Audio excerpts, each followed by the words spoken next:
Buenas tardes, nosotros somos el equipo 4 y vamos a hablar sobre la Constitución de 1917 y la instauración del nuevo Estado. Nuestro equipo está formado por 4 integrantes, que soy yo, Elizalde Delgado Valentina, Meléndez Cruz Renata, Torres Macías Daniela, Bertis Hernández Ubarza. Para empezar, la Constitución de 1917 fue promulgada el 5 de febrero de 1917 por Emiliano Zapata.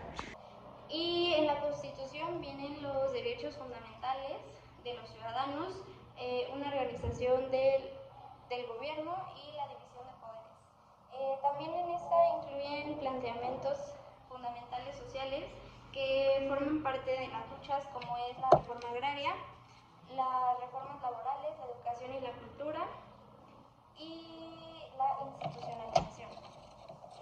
Las reformas laborales tuvieron un gran cambio a nivel positivo gracias a la Constitución de 1917, ya que anteriormente la jornada laboral era de entre 15 a 16 horas diarias todos los días sin descanso. Esto quiere decir que empezaban a trabajar desde las 4 de la mañana y salían hasta las 11 o 12 de la noche.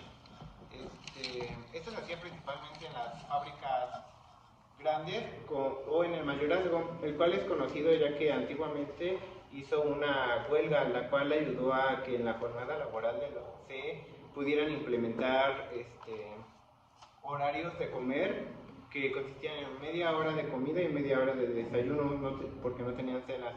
Y sus condiciones de trabajo eran pésimas, ya que trabajaban al aire libre en el sol, con los olores textiles, haciendo que se pudieran llegar a enfermar o incluso hasta morir. Esto cambió gracias a la Constitución de 1917, ya que esta implementó artículos los cuales abogaban a favor de los derechos de los trabajadores, tales como es el artículo 123 y el artículo 5, que con sus 30 apartados decían que ningún trabajador debe de sentirse obligado a trabajar y sin un salario justo, y que su contrato solo los puede hacer trabajar lo que la ley les diga. Todo esto también implementó nuevas normas que ayudaban a los trabajadores, tales como fue el derecho a la jornada de las 8 horas y el derecho a la huelga, teniendo así un impacto positivo entre la relación empleado-empleador. Voy a hablar sobre la institucionalización. En este periodo se dieron algunos terrenos y se puso en marcha la reconstrucción y la unidad nacional.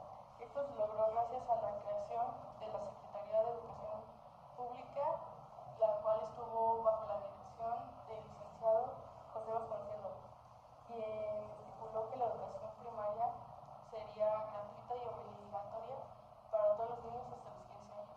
Se dio a la tarea de realizar jornadas de alfabetización para llevar a lugares más lejanos la educación elemental. También se puso gran interés en la organización de las Fuerzas Armadas. Se creó la Comisión Revisora de Hojas de Servicios del Ejército y se expandieron algunos reglamentos. Como el Ejército se redujo también su presupuesto, se inauguraron los talleres nacionales de construcciones aeronáuticas que dependían de establecimientos fabriles y militares.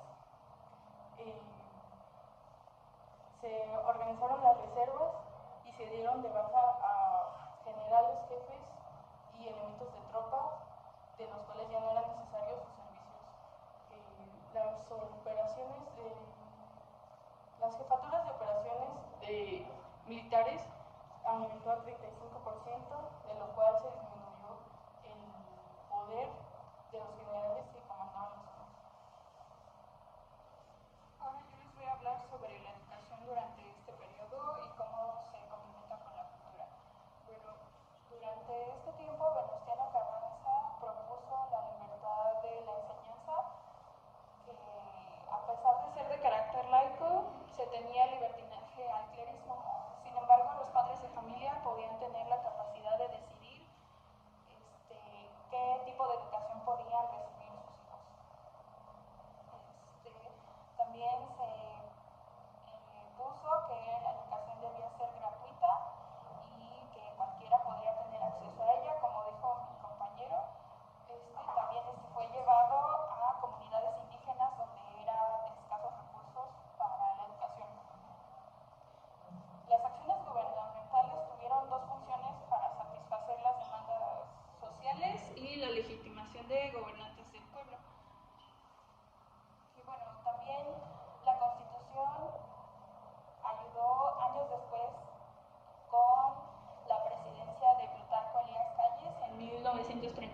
que es cuando se implementa el maximato, que duró aproximadamente 10 años, con la afiliación del socialismo, el nacionalismo y al anticlerismo. Esto promulgaba a la cultura mexicana por medio de la educación con enfoque al mestizaje y la revolución del movimiento de Vasconcelos.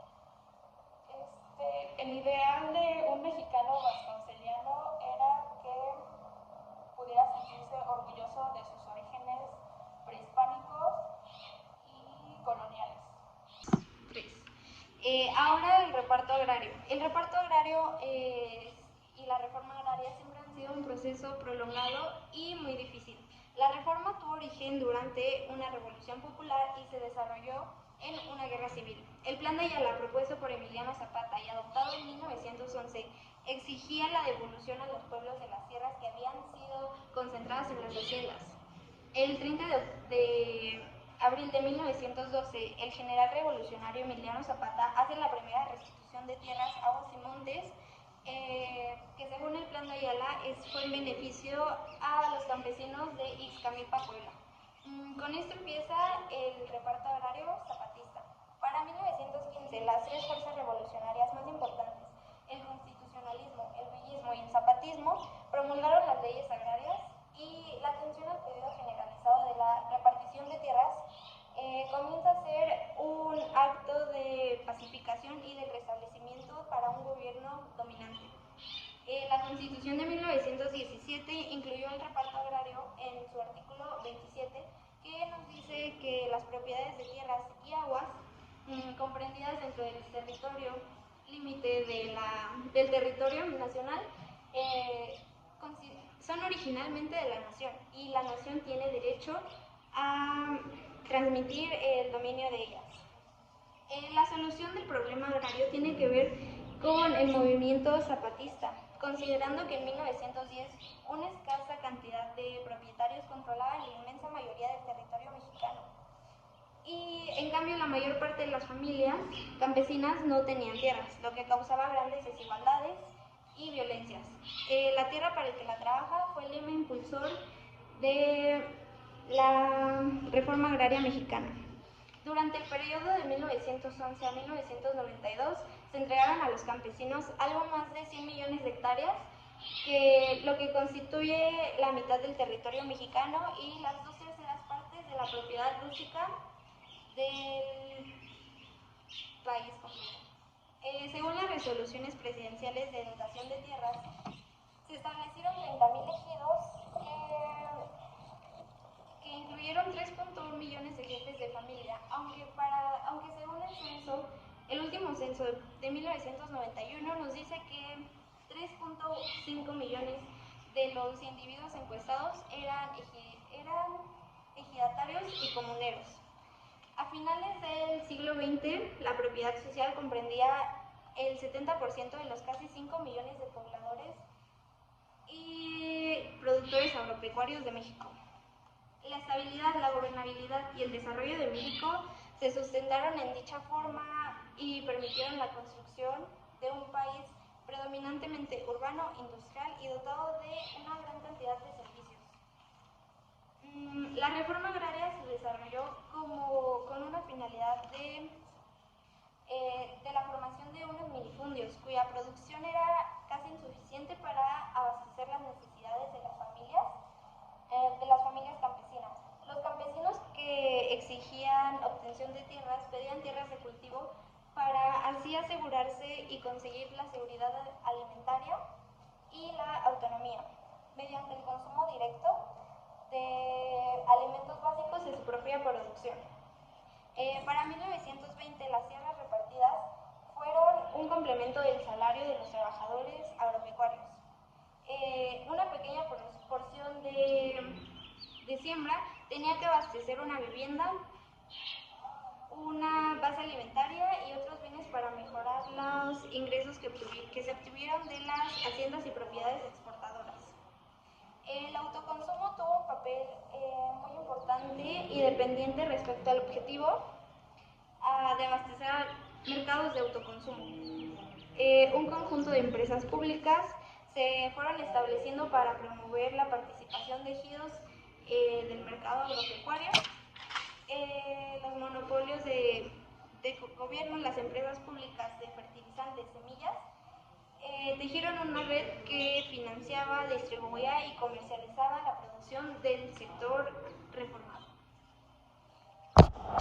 Y bueno, eso fue todo por nuestra exposición y espero haya quedado claro. Y ya, muchas gracias. Adiós.